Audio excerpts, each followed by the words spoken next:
Vitela, señores. ¿Cómo está usted? ¿Cómo está? En el Centro Cultural San Martín, a partir de, los días miércoles 12, 19 y 26 de octubre, a partir de las 18 horas, se lleva adelante un taller que va a dictar el escritor Guillermo Martínez sobre Borges entre la filosofía y la matemática. Muy interesante, bueno. Muy interesante. Borges y la matemática, Borges y Wittgenstein, series lógicas y crímenes en serie, Borges y la autorreferencia. Así que bueno, Guillermo... ¿Cuántos días dura? Son 3 encuentros de 2 horas cada uno, todos los miércoles de octubre. La entrada es libre y gratuita, pero obviamente las capacidades son limitadas por el espacio, nada más, es presencial. Así que si están interesados, aquellos que quieran asistir, Guillermo es garantía de que va a ser algo interesante, bien armado, muy estudiado, muy didáctico, muy divertido. Es alguien que sabe mucho y sabe comunicar muy bien. Así que vayan entrando en el Centro Cultural Borges, ahí encuentran... San Martín, dijiste. Centro Cultural Borges. Ah, ¿Dije el San Martín? ¿Puede haber dicho el San Martín? No, dije... Al comienzo dijiste San Martín, Por no eso, importa, no importa. Me equivoqué, quiero decir, claro. Es el Centro Cultural Borges. Finalmente, no importa. Es en el Centro Cultural Borges. Ok. En el Auditorio Mercedes Sosa, en el 3er piso del Centro Cultural Borges. Hay más detalles, imposible. Entran en el Centro Cultural Borges y se anotan, libre y gratuito, capacidad limitada. Esto es lo importante. Si se les cae la página ahora, bueno, vuelvan a intentar. Imperdible. 2 libros para recomendar, 2 novedades. Por un lado, ¿se acuerdan el cuento A la deriva de Quiroga? Gran cuento, tal vez el mejor cuento de Quiroga y uno de los mejores cuentos de la historia de los cuentos, por cómo está armado, porque respeta como todo. Cuando uno quiere enseñar qué es un cuento en el colegio, lo primero que puede usar es A la deriva de Quiroga y no falla. No, este hombre que lo pica una serpiente y va a la deriva en una canoa, tratando de llegar a destino para que le den una inyección que lo saque de ese... Y hay un momento, ¿se acuerdan? Que los bancos del río se convierten como en una especie de cajón, ¿no? Fúnebre, una belleza, una perfección. Ay, ¿cómo termina? Perdón que pregunté esto, pero me agarró la... A la deriva termina, es un final abierto. Okay. ¿No? Es un final abierto que prevé el peor final, pero no lo dice. O sea, pide que le spoileen. Una cosa increíble. Sí, si estuviera García acá, se muere. Y yo voy y se lo spoileo. Porque lo más interesante es leer lo que pasa, o sea, es leer esa deriva que crea, ¿no? El agua, el vaivén del bote, empieza a tener sueños de recuerdos de la infancia, de la vida. Este hombre que claramente sabe, porque conoce muy bien la selva, cuál es el final y que la distancia que lo separa del lugar más cercano donde lo pueden... Al final se muere, vos sí. Es terrible, no, me acuerdo de casi todo el cuento porque es terrible ese cuento. Es tremendo. Me encanta Quiroga y digo, no me acuerdo del final, de cómo termina. Porque no es importante. Claro. El proceso es lo importante de la descripción que hace Quiroga en el cuento. En esta misma línea, una editorial que me gusta mucho, que se llama Chay Editora, que hacen unas traducciones brillantes y encuentran así como joyitas. Todo el catálogo de Chay Editora vale la pena leerlo. No importa qué libros encuentren, cómprenlo, va a estar bien. Sobre todo la traducción va a estar muy bien hecha. En este caso, la traducción está a cargo de Matías Batistón, como casi todo lo que está traduciendo últimamente Chay Editora. El libro se llama La Bahía y el autor se llama Sinan Jones. Jones se escribe. Este chico, este autor bastante joven, nació en Gales y ha escrito 5 o 6 novelas. Tiempo sin lluvia y La Tejonera, los 2 fueron traducidos y publicados por Chay y ahora publican este que se llama La Bahía. Y es la historia de un hombre en las costas de Gales, en una bahía que es bastante tumultuosa, bastante imposible de entender climáticamente, sus cambios, sus caprichos, digamos, una bahía muy personalizada, un mar muy personalizado. Lo parte un rayo, o sea, le cae un rayo cerca de un kayak donde él ha salido a pescar y está a la deriva, ¿no? Se despierta en este kayak, perdido en el mar. Y este es el inicio y casi el final, te diría, muy parecido al cuento. Les escribí esta mañana a los chicos de Chay preguntándoles si le habían acercado a este autor el cuento de Quiroga, ¿no? Porque realmente creo que se va a impresionar cuando lo lea. Este hombre va a la deriva en el mar y el libro está muy fraccionado, es un libro cortito, pareciera una novela, ¿no? Un cuento largo. Está muy fraccionado en párrafos que están separados por espacios, o sea, está fraccionado físicamente el libro y uno puede entenderlo, eso apenas lo abre y lo lee. Frases muy cortas, pensamientos que él tiene y el mar que se lo va devorando. Y él que va pescando para tratar de sobrevivir, la descripción de los peces que pesca, el recuerdo de su infancia, por qué él salió a pescar, cuál fue la última nota que dejó a su familia antes de salir, quién lo va a encontrar, alguien desde la orilla que lo está esperando, gente que lo está buscando, obviamente. Y entonces hay un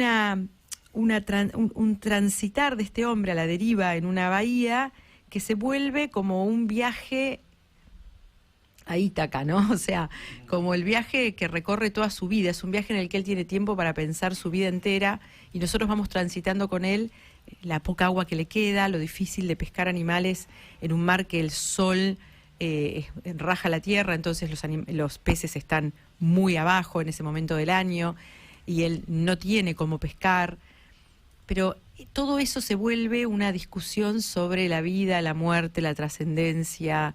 Es la misma sensación que a la deriva, no importa lo que le pasa, no sabemos muy bien qué es lo que le pasa al final, no sabemos si el rescate, porque hay una especie de rescate, es real o imaginado, ¿no? o delirado. Impresionante, es esa literatura que te deja como una sensación de angustia y a la vez esto que se está dando mucho ahora en la literatura y que yo celebro, que es volver a esa literatura de Quiroga, de nuevo, de la relación del hombre con la naturaleza. ¿Hasta dónde no somos dueños de la naturaleza? ¿Hasta dónde la naturaleza nos dice, bueno, este es un límite que no tenés cómo pasar, ¿no? Porque la naturaleza es más grande, es más cruda, es más inabarcable. Bueno, esa sensación de que este hombre se mete en un terreno que los humanos no podemos manejar, y que se está dando mucho, insisto, en la literatura. Mariana Enríquez lo toma mucho, Samantha Schweblin lo toma muchísimo. Un libro que leímos hace unos años y que comentamos acá, que se llama, ahora no me acuerdo cómo se llama, no importa, ya va a venir, Hay que llegar a las casas, que habla de la contaminación de los ríos, de lo que le estamos haciendo a la naturaleza y cómo la naturaleza tiene su forma de decirnos, hasta acá, a partir de acá ya no te compete, ya te estás pasando. Precioso, poético, muy a la deriva de Quiroga para leer, y esto le digo a profesores de literatura, un clásico ya de la literatura argentina como es A la deriva, y ver cómo alguien lo puede desde el otro lado del mundo, sin contacto con Quiroga, hablar de lo mismo que habla Quiroga. Muy recomendable. La Bahía, Sinan Jones, traducción de Matías Batistón, publica Chay Editora. Interesantísimo.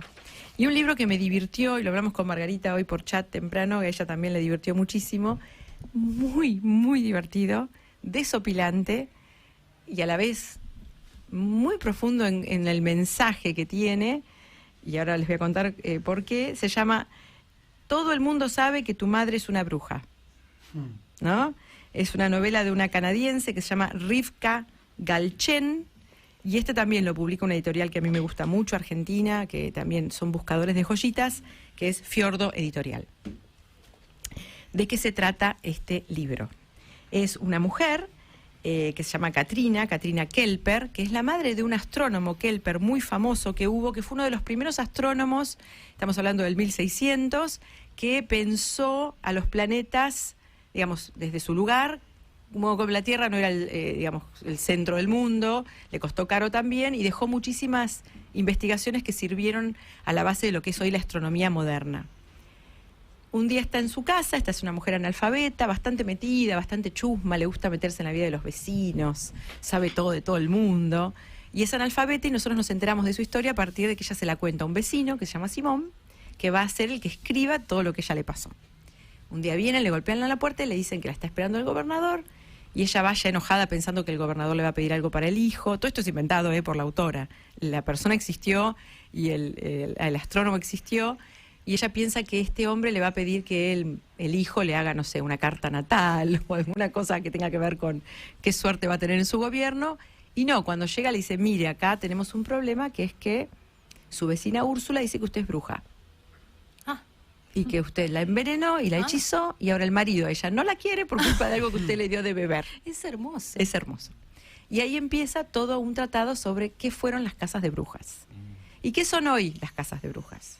Digamos, como metáfora, ¿no? Agarrársela con alguien y dilapidarlo, porque es distinto, porque piensa distinto, porque las cosas le salen mejor. Nosotros sabemos que lo que fueron las casas de brujas en la época de la Inquisición estaba asociado a que le crecían más las plantas, siempre eran mayormente mujeres, ¿no? Se habla de más de 900 mujeres en Alemania que fueron asesinadas por ser brujas. En Edimburgo hubo otro tanto, y muchas de ellas brujas y algunos que otros brujos. Pero la razón por la cual una mujer era tildada de bruja era por alguna diferencia. Y sobre todo porque eran mujeres que sobrevivían bien solas. ¿No? O sea, la mujer que sobrevivía bien sola, esta mujer sola crió a sus hijos, su hijo pasa a ser un astrónomo importante, ella tenía mucho conocimiento de la naturaleza, iba a cazar al bosque, volvía con un venado, no sola. Bueno, hay algo ahí fuera de lo normal, hay algo ahí fuera de la norma y entonces lo tenemos que castigar, ¿no? ¿Y cómo lo castigamos? Obviamente, tildando a esa persona de bruja, va a la Inquisición y siempre es condenada. O sea, una vez que una mujer se la condenaba, digamos, se la tildaba de bruja, no había escapatoria. Había, por ejemplo, en las afueras del castillo de Edimburgo, que era donde se hacían las quemas más importantes de brujas, se hacían también las inquisiciones. Y las inquisiciones eran, por ejemplo, atar a una mujer a un palo y tirarla al río. Si se ahogaba, pobre, no era bruja. Pero si sobreviviera era porque era bruja. Claro. Y entonces la Si se ahogaba quemaban. no era bruja. ¿Cómo? Si se ahogaba no era bruja. Claro, si se ahogaba decían, y pobre, no era Qué bruja. lástima. Qué lástima. Qué Tarde, lástima. claro. O sea, una vez que una mujer era declarada bruja no había salida. Ok. Y si salvaba porque tenía capacidades de desatarse y Sí, fuerza para aguantar y salía, bueno, era bruja, porque lo había hecho porque tenía alguna capacidad, o si le crecían más los tomates, nunca eran razones racionales, ¿Qué? Bien. ¿no? Porque las brujas no existen, entonces no hay ninguna ¿no? razón racional, pero que ¿Le las hay, funcionaba las el hay. compost a la Bueno, bruja? claro, le funcionaba el compost, le hablaba a los ¿Escuchó gatos. vos? Sí. Sí, Sí, por supuesto. le hablaba a los gatos o a los perros. Ay, yo les hablo a los gatos. Yo también. Muy bueno. Y a mí me contesta mi gato. Y Tranquilas.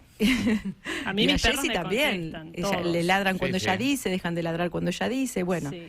Ladran parejo, eso es lo raro. exacto. Me hacía recordar, ¿se acuerdan de esa frase de somos las abuelas de las brujas que no pudiste quemar? Es un libro que se van a divertir, pero les prometo, a carcajadas. Porque esta mujer tiene un discurso muy divertido, porque en definitiva es una bruja. ¿Qué quiere decir que es una bruja? No se banca la pelotudez del pueblo, siempre está en contramano de todas las usanzas, no se quiere casar, la otra le parece no sé qué cosa, dice lo que piensa. Y entonces, claro, a la vista de los demás es una bruja y sufre las consecuencias. Y lo escribe. Y entonces es un libro que tiene mucha polifonía, porque nosotros escuchamos a ella, la escuchamos a Úrsula, que cuenta cómo el marido ya no la quiere más por culpa de la vecina. Escuchamos a Simón, que es el que escribe esta historia, y dice, bueno, yo para mi defensa lo único que hice, porque todo el mundo dice que le tiene miedo, ¿no? Y en un momento cuando es declarada bruja, imagínense, todo el mundo empieza a dar testimonio y empieza a recontar la historia. Y sí, yo una vez la vi, que todos volvimos del mercado con 3 huevos podridos y los de ella no estaban podridos, ¿no? Y empieza a hacerse una recontra bola de nieve alrededor de esta mujer que, por supuesto, en cierto punto, metafóricamente, es una bruja porque es diferente. Divertidísimo, muy bien escrito, muy crítico de qué hacemos como sociedad cuando nos encarajinamos con alguien, ¿no? Hoy tenemos distintas formas de inquisición y mucho de lo que está pasando en las redes es también, en cierto sentido, una quema de brujas. El libro se llama... La cancelación. Sí, Y claro. bueno, claro, la cancelación, precisamente, claro, claro. Y la ¿no? Y la autocensura para no Ujú. quedar en off. ¿Cómo se llama el libro? Todo el mundo sabe que tu madre es una bruja. Es de Rivka Galchen y lo publica una gran editorial argentina que es Fiordo. Flavio Videla, señores, un minuto.